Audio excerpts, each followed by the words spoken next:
Hello mga ka-Inken Kitchenamics. Ngayong araw tuturuan ko kayo kung paano gumawa ng mulberry jam. Dito sa amin ang tawag ay blackberry. Ngayon umpisahan na natin. Mulberry dito sa blender, tsaka i-blend natin para magiging pino siya. Gagawin natin siyang jam. Pero ginawa natin puree. Nilagyan natin ng 1 cup na tubig. Okay, tingnan natin kung nagiging pino na ba. O ito, pinong-pino na siya, pwede na siya lutuin. Okay, maglalagay tayo dito ng 1 tasang tubig at saka lagyan natin ng 3/4 na wash sugar, 3/4 kilo na wash sugar.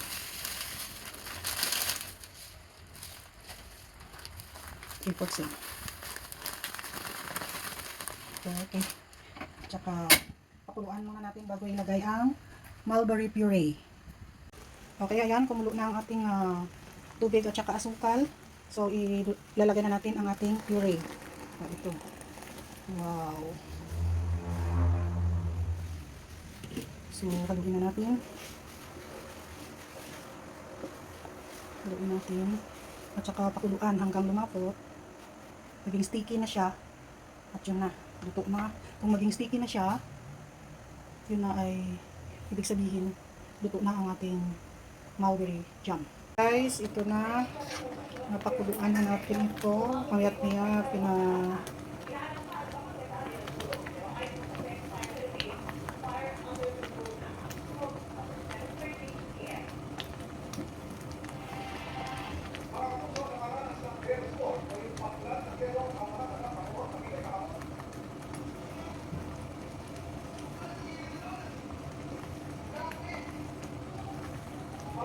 i-mix natin ito paminsan-minsan at baka masunog yung sa ilalim.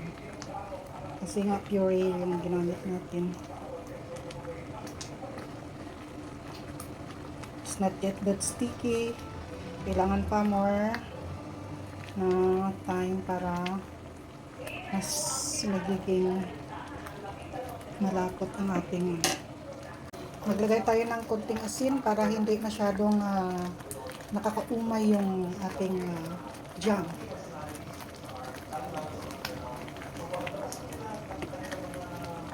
Mix natin ulit para tingnan natin kung nalagkit na ba.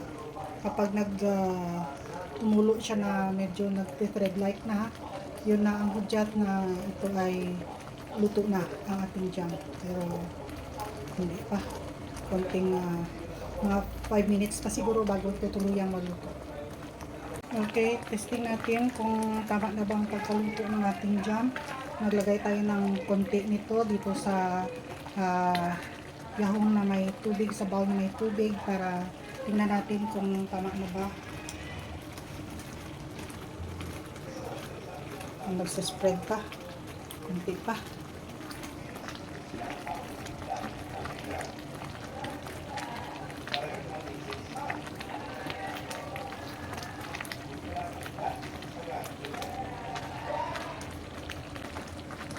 Okay guys, siguro tama na to.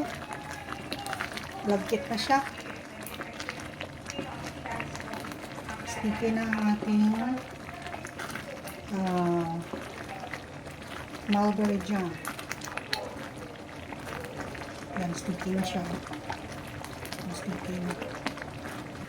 Okay, this is already our finished product of our mulberry jam. So, ilalagay na natin ito sa ating mga lalagyan. Kuha tayo ng mga lalagyan.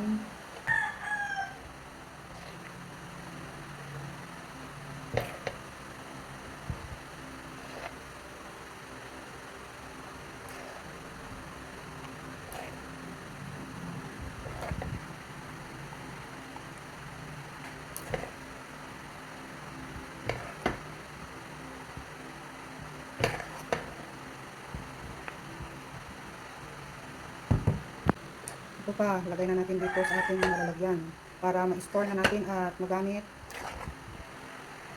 na panlaman sa ating bread.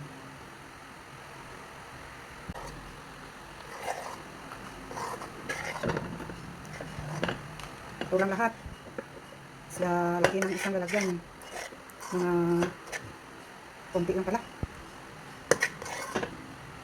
Ito na lahat yung product natin. So, i-dry natin. Lagay na natin dito sa ating tinapay para matikman na natin kung gaano kasarap ang ating nagawang mulberry jam.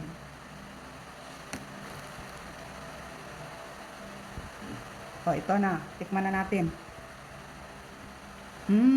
Ang sarap.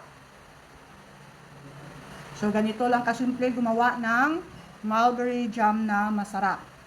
Sana may natutunan kayo dito sa ating paggawa ng mulberry jam. Thanks for watching Inken Kitchenomics.